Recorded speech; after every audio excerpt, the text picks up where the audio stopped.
itu banyak mengetahui ya. Kita transparan semuanya sebenarnya.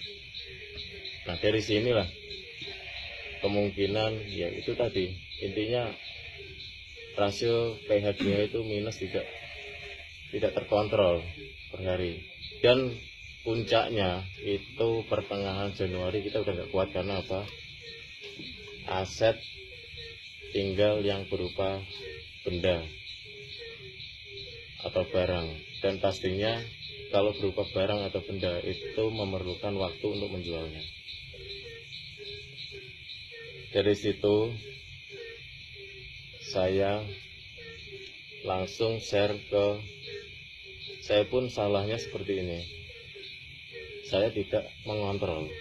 Karena apa? Semua pencairan itu saya serahkan ke staf semua. Saya tidak mengontrol rasio juga, karena saya fokus juga ke usaha real. Karena itu benturan, kalau itu tuntutan oleh OJK dan pemerintah, kita harus push usaha real.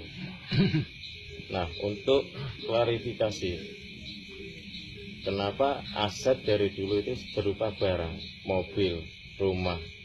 Sebenarnya saya nggak ada niat apa-apa, tidak ada niat memperkaya diri sendiri, tapi saya ingin menyelamatkan aset. Karena apa? Jika uang dibiarkan di rekening, sewaktu-waktu pemerintah itu masuk dan pemerintah mendesak kita, itu bisa diblokir. Pastinya kita semua nggak selamat.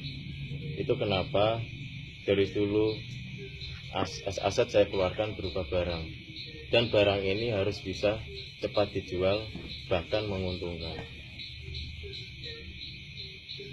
Jujur, saya tidak punya niat memperkaya diri sendiri dan mengorbankan anggota. Untuk klarifikasi juga mengenai berita saya membawa uang ratusan miliar atau dalam bentuk Bitcoin, itu tidak benar.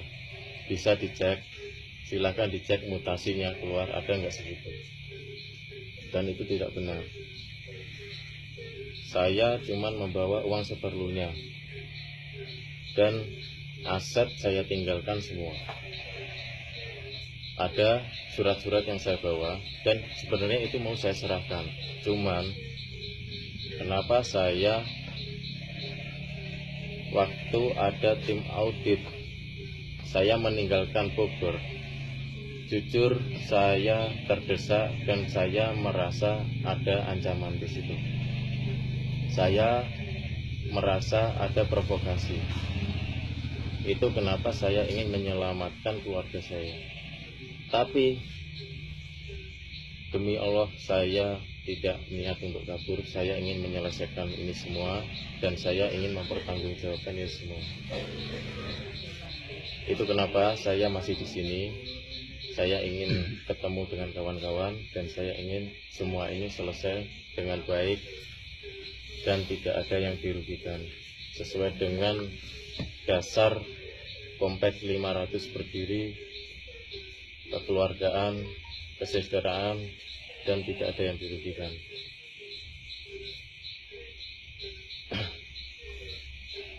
Klarifikasi juga mengenai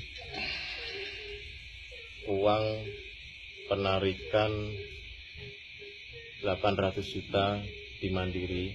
Saya tidak melakukan itu, ya. Saya tidak melakukan itu, tapi saya tidak bisa cek uang di Mandiri karena ID token itu di bawah staf. Nah, kalau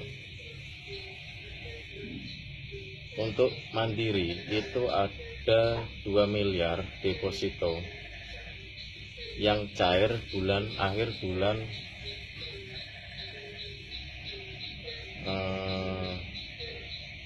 Januari. Itu cair 2 miliar, tapi nggak tahu sudah cair apa belum, saya nggak bisa cek karena itu emang jatuh temponya di akhir Januari. Cuman untuk Mandiri di Depok itu memang dari dulu pihak staf Mandirinya itu saya kasih wewenang untuk pindah buku. Karena apa? Dari dulu untuk ngisi kas untuk pencairan, saya kalau harus datang ke Mandiri kan susah. Jadi saya kasih wewenang, saya isi form, ya saya isi form dan mereka bisa pindah buku atau lain-lain. Dan mereka termasuk anggota kita. Dari kepala cabang, dari stafnya itu masuk anggota kita, masuk member dan ikut gabung ke kita.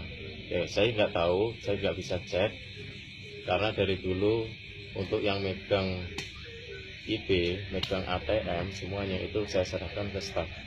Jadi saya nggak pegang apa, cuman saya pegang aset-aset yang masih dan berupa benda itu saya pegang semuanya dan bisa saya pertanggungjawabkan dan akan saya keluarkan semua.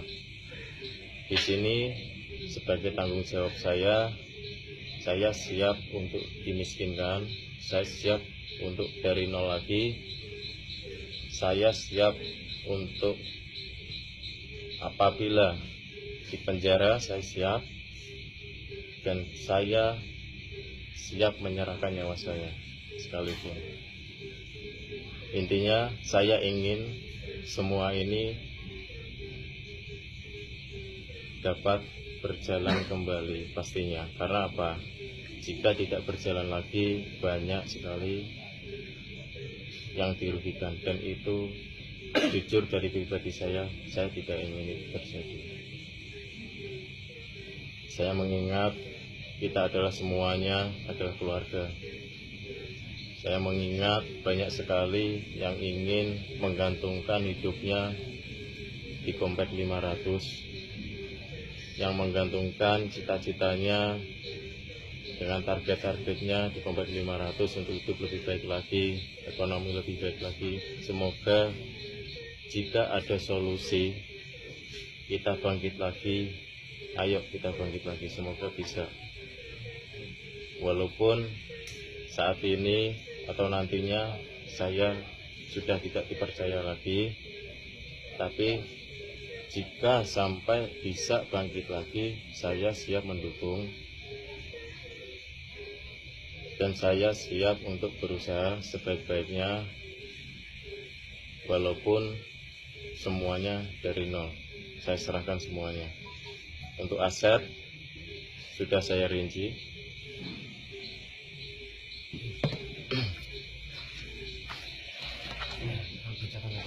Total aset sudah saya rinci, saya bacakan.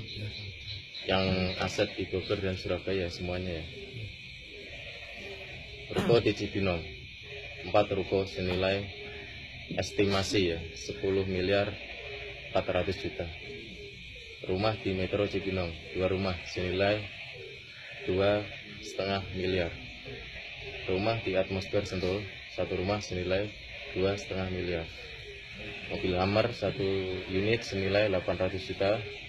Mobil Audi R8 1 unit senilai 1 miliar 800. Ferrari 458 Spider 1 unit senilai 5 miliar. Honda Civic 1 unit senilai 400 juta. Lamborghini 1 unit senilai 2 miliar 900 sudah dijual dan masuk di TCA Anton Setiawan buat pencairan. Alphard 1 unit senilai 800 juta sudah diambil oleh member, tepatnya membernya Norris. Honda Jazz 1 unit senilai 200 juta. Mercedes-Benz E200 1 unit senilai 400 juta kredit. Camry 1 unit senilai 300 juta kredit. BMW Z4 1 unit senilai 700 juta. Ranger Ford 1 unit senilai 180 juta. Mobil pickup Grand Max 1 unit senilai 50 juta. Mobil box 1 unit senilai 250 juta. Mobil storing 1 unit senilai 80 juta masih kredit. Mobil Xenia 1 unit senilai 50 juta masih kredit. Mobil Avanza 1 unit senilai 50 juta masih kredit. Kawasaki ZX-10R 1 unit senilai 200 juta sudah dijual oleh Pak Titi. Moge Harley 1 unit senilai 200 juta, Ducati Monster 1 unit senilai 160 juta, Ducati Panigale 1 unit senilai 300 juta, Ducati Superbike Evo 868 1 unit senilai 160 juta, MV Agusta F3 2 unit senilai 800 juta, MV Agusta Dragster 1 unit senilai 350 juta, Yamaha R1 120 juta, Hyundai H1 1 unit senilai 180 juta, Yaris yang dipakai Rio Chandra itu dia ngangsur ya, dia ngangsur dan kita bungakan juga 20% senilai 240 juta. Mobil Calya Nanda Caniago itu dia ngangsur juga 1 unit 150 juta. Pinjaman Pak Didi Suwardi 192 juta, itu dia ngangsur juga. Pinjaman Yonda 80 juta, pinjaman Edi 20 juta, deposito di Mandiri 2 miliar yang saya katakan tadi. Sukuk di BCA 1 miliar sudah dicairkan, masuk di BCA, bisa dicek. Ori di Mandiri 1 miliar, deposito di BRI 2,5 miliar sudah dicairkan juga untuk pencairan.